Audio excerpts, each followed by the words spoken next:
Bonjour, nous allons parler aujourd'hui du laser Ho. Euh, le nom d'origine de cette technique en japonais, c'est la technique sans nom. Mais pour nous, avec notre esprit occidental, c'est un peu bizarre, n'est-ce pas, la technique sans nom. Et donc, dès 1999, quand Franca Javapeter a enseigné cette technique pour la toute première fois dans le monde occidental aux États-Unis, là, pendant le stage, on était à peu près 120 personnes et on a dit non, on va lui donner un nom. Et automatiquement, en pensant à la technique, aux résultats, aux effets, alors on l'a appelé naturellement le laser Ho. Ho veut dire technique ou méthode. Et donc laser parce que grâce à cette technique, nous pouvons créer un rayon de Reiki, d'énergie Reiki, qui peut aller très très très profondément et à un endroit bien parfaitement ciblé. Et donc, initialement, Mikao Usui Sensei a préconisé que nous utilisions cette technique pour des kystes, pour des tumeurs et pour des abcès. Heureusement, la majorité d'entre nous, nous n'avons pas besoin pour ce genre de problème. Mais avec le temps et très rapidement et très facilement, on s'est rendu compte que cette technique peut être utilisée dans de nombreuses autres situations, beaucoup moins graves, mais quand même, ça peut être désagréable ou vraiment gênante parfois. Et donc, de quoi on parle? On parle de tout ce qui se passe au niveau de la bouche. Donc, des blessures à l'intérieur de la bouche. On se blesse, on se mord la langue, on se mord la joue ou des aftes. Donc ça, c'est une bonne application. Ensuite, tout ce qui concerne la peau.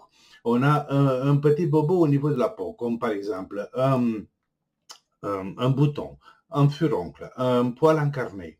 On a également les verrues. Très souvent, les verrues sont coriaces et on ne sait plus quoi faire et on va utiliser cette méthode également pour les verrues. Donc, à chaque fois que nous avons besoin de focaliser une énergie très, très, très intense sur un point précis de notre corps, à la surface ou à l'intérieur du corps, nous pouvons utiliser cette technique. Alors, ça consiste en quoi? Tout simplement, on va joindre les doigts de la main de la façon suivante. Vous voyez, le pouce, le majeur et l'annulaire sont joints. Ensuite, les deux autres doigts sont étendus. Ouais. Et le rayon d'énergie va sortir d'ici, de ce point. Et c'est ce point-là que nous allons placer sur notre corps, là où nous pouvons avoir besoin à un moment donné. OK? Ça, c'est la main dominante. La main non dominante, dans mon cas, la main gauche, nous sommes censés d'avoir les doigts, les 5 doigts joints de cette façon. Alors, dans les explications initiales, on disait ça c'est l'antenne, et antenne qu'on pouvait placer n'importe comment en haut, en bas, d'un côté ou de l'autre côté, n'importe confortablement. L'antenne et le rayon laser sortaient d'ici. Euh, ce sont des notions qui ne m'ont pas convaincu, cette façon de décrire le rôle de chaque main. Et donc, je me suis dit la chose suivante. Si le rayon laser sort d'ici, si cette autre main est une antenne, ça veut dire que si j'ouvre cette antenne, il n'y aura plus de rayon laser qui sort d'ici, n'est-ce pas? Eh bien, je l'ai fait. Et malgré le fait que l'autre main est complètement ouverte, l'énergie passe tout aussi bien. Il y a eu à plusieurs reprises des gens qui m'ont dit oui, mais elle passe moins bien. Peut-être, peut-être, je ne suis pas sûr, mais j'accepte la perception de ces personnes-là. Euh, et je me dis, OK, même si elle passait un tout petit peu, l'énergie passait un tout petit peu moins bien en ayant la main non dominante ouverte, mais vous vous rendez compte, ça me permet de faire des choses avec cette main pendant que je me donne du Reiki de cette façon avec le laser Ho. Théoriquement, pour des petits bobos, 3 à 5 minutes par position, c'est bien et c'est pas énorme. Mais s'il y a un gros bobo tel que Mikao Usui a préconisé, là, on doit rester aussi longtemps que possible. Et donc, ça signifie que pouvoir lire, garder un livre dans la main et lire ou faire une autre activité avec une seule main, ça peut être parfaitement pratique. Ouais. Voilà, donc ça c'est la technique, le laser haut. On va pouvoir toucher, je le fais intentionnellement, on va pouvoir toucher avec ces trois doigts joints, on le touche, ou si on ne peut pas toucher à cause de la nature de la blessure ou de l'endroit, on peut s'approcher autant que possible, mais sans toucher.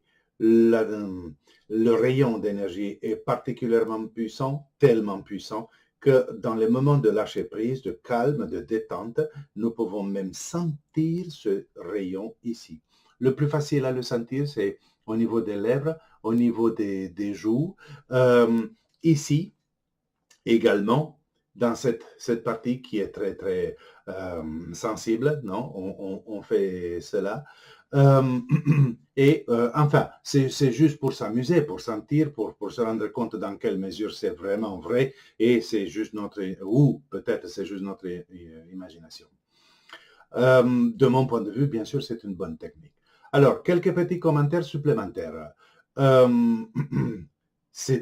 Il est dit qu'on doit faire cela avec la main dominante, sauf qu'avec la main dominante, il est inconfortable de passer de l'autre côté du corps. Donc, comment je fais? Eh bien, avec la main non dominante, je vais faire exactement la même chose et je peux toucher des endroits qui sont moins facilement accessibles avec la main dominante.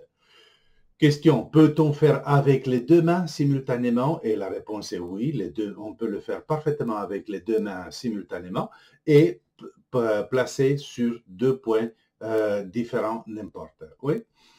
Donc, la dernière question, c'est l'avant-dernière question, y a-t-il un symbole qu'on va faire avec? Ben oui, on va faire tous les symboles que nous avons envie de faire, bien évidemment, mais notamment le symbole mental émotionnel.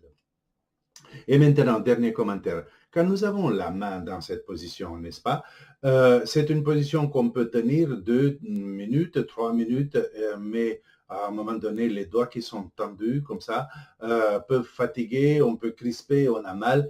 Et qu'est-ce qu'on va faire? Sans même se rendre compte, on va plier les doigts. Tellement plus confortable, n'est-ce pas, d'avoir la main dans cette position.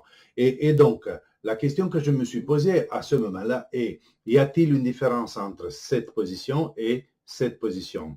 La réponse est oui. Et là, dans cette position, nous avons l'intensité de l'énergie de 100%. Ici, nous avons l'intensité de l'énergie à 60%. Avec cette information, que va-t-on faire?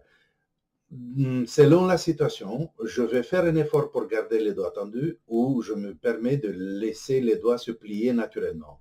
Donc, je sais que je vais rester sur une position uniquement 2-3 minutes, alors je fais l'effort pour garder les doigts tendus. Je sais que je vais rester longtemps, 20-30 minutes peut-être même, alors je me permets de plier les doigts et cela, c'est beaucoup plus confortable et je ne risque pas de crisper, je ne risque pas d'avoir mal. Et bien, ok, il n'y a que 60% de l'intensité de l'énergie, d'accord, mais je peux rester beaucoup plus longtemps sans faire un effort particulier. Voilà, le laser haut, vraiment, bien sûr, pour soi-même, pour une autre personne, tout aussi bien. Je crois que c'est tout et je vous remercie.